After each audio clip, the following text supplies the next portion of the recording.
নমস্কার বন্ধুরা, home cook চ্যানেলে সবাইকে স্বাগত জানাই। চলে এলাম আবারও একটি রেসিপির সাথে।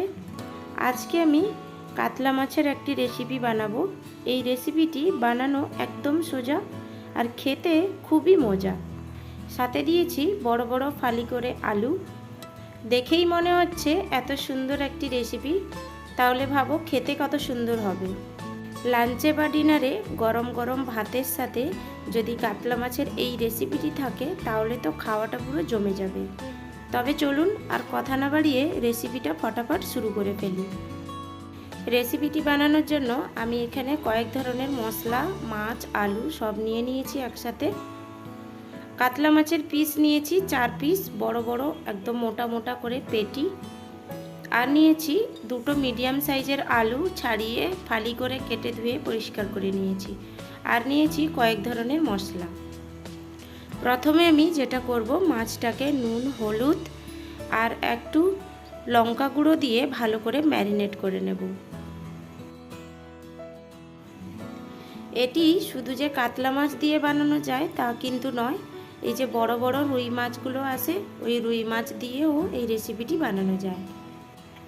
এই রেসিপিটি দারুণ টেস্টি একটি রেসিপি আর একদম কম সহজেই বানিয়ে ফেলা যায়। তাহলে বন্ধুরা সঙ্গে থাকবে, পুরো ভিডিওটা দেখবে। মাছে আমি নুন হলুদগুলো ভালো করে মাখিয়ে নিয়েছি। এবার আমি যে মশলা বানাবো তার জন্য নিয়েছি কুচনো পেঁয়াজ, একটা হাফ টমেটো, সামান্য একটু আদা কুচি, কয়েকটা রসুনের কলি আর কয়েকটা কাঁচা লঙ্কা। কাঁচা লঙ্কাটা স্বাদ বুঝে দেবেন, যে যেমন ঝাল খেতে পছন্দ করে। এবার আমি একটা মিক্সিং জার নিয়ে সমস্ত মশলাগুলোকে আমি এক এক করে দিয়ে দিচ্ছি ওতে।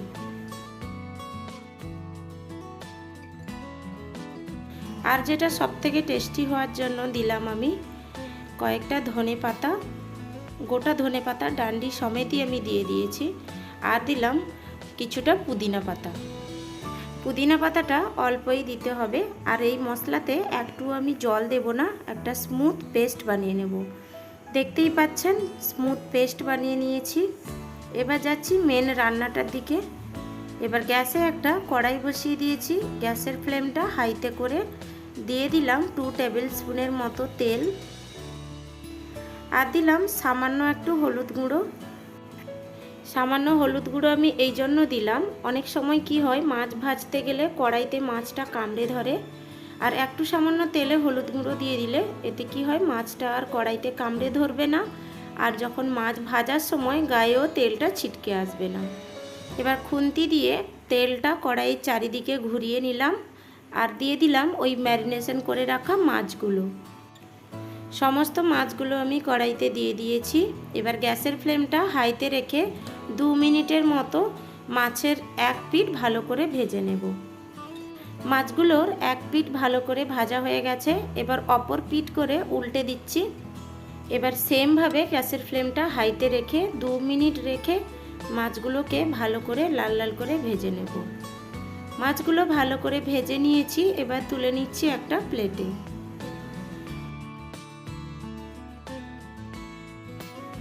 এবার ওই সেম তেলে দিয়ে দিলাম ফালি করে কেটে রাখা আলুগুলো। আর দিলাম সামান্য হলুদ গুঁড়ো আর সামান্য একটু নুন। এবার ভালো করে নেড়ে চেড়ে গ্যাসের ফ্লেমটা হাইতে রেখে আলুগুলোকে আমি ভেজে নেব। দেখতেই পাচ্ছেন আলুগুলোকে আমি ভালো করে লাল লাল করে ভেজে নিয়েছি। এবার আলুগুলোকেও আমি ওই মাছ ভাজার প্লেটেই তুলে নিচ্ছি। তেলের পরিমাণটা অনেকটাই আছে, আর আমি এক্সট্রা তেল অ্যাড করব না, রান্নাটা ওতেই করে নেব। গ্যাসের ফ্লেমটা একদম লোতে করে ওই তেলে দিয়ে দিলাম কিছুটা গোটা গরম মশলা। যেমন দিয়েছি হাফ টিস্পুন জিরে, 2টো গোলমরিচের দানা আর 2টো দারচিনি আর একটা এলাচ আর সামান্য একটু জয়িত্রী। সামান্য একটু নেড়ে চেড়ে ভাজা করে নিয়ে একটা সুন্দর গন্ধ বেরোলে তারপর দিয়ে দেব হাফ টিস্পুনের মতো হলুদ গুঁড়ো আর হাফ টিস্পুনের মতো লঙ্কা গুঁড়ো আর হাফ টিস্পুনের মতো চিনি। চিনিটা সম্পূর্ণ অপশনাল। তারপরে দিয়ে দিলাম ওই যে স্মুথ পেস্ট করে রাখা মশলাটা। এবার ওই বাটা মশলাটা আর গুঁড়ো মশলাটা ভালো করে মিক্স করে নিচ্ছি। এবার গ্যাসের ফ্লেমটা মিডিয়ামে রেখে নিতে হবে। আর এইভাবে অনবরত নেড়ে চেড়ে 2 থেকে 3 মিনিটের মতো মশলাটাকে ভালো করে আমি কষিয়ে নেব।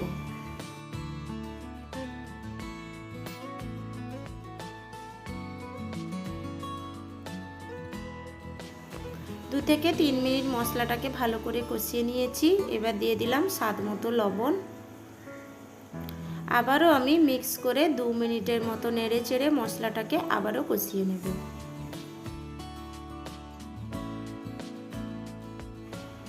মশলাটা আমি কষিয়ে নিয়েছি। এবার সামান্য একটু করে তেল ছাড়তে শুরু করে দিয়েছে, আর এই পর্যায়ে সামান্য একটু জল অ্যাড করে দিলাম।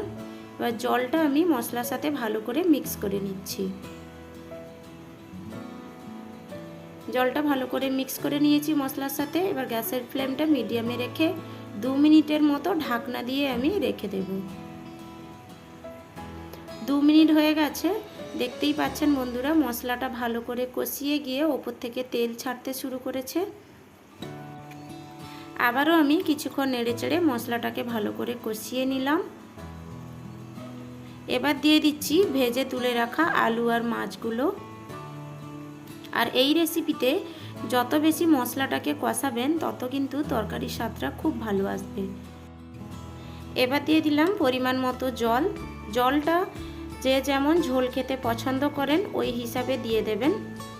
যেহেতু আলুগুলো আছে, আলুও সেদ্ধ হওয়ার আছে, ওই জন্য আমি এখানে 1.5 কাপের মতো জল ইউজ করেছি।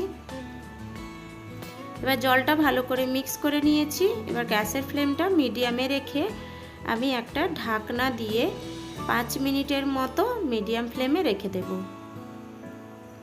5 মিনিট হয়ে গেছে।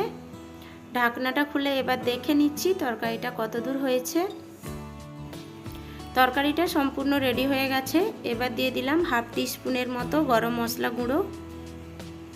আর এখানে ধনেপাতা কুচিও দিতে পারেন, যেহেতু আমি বাটাতে ধনেপাতা দিয়েছিলাম তাই এখানে আর ধনেপাতা কুচিটা আমি ইউজ করব না।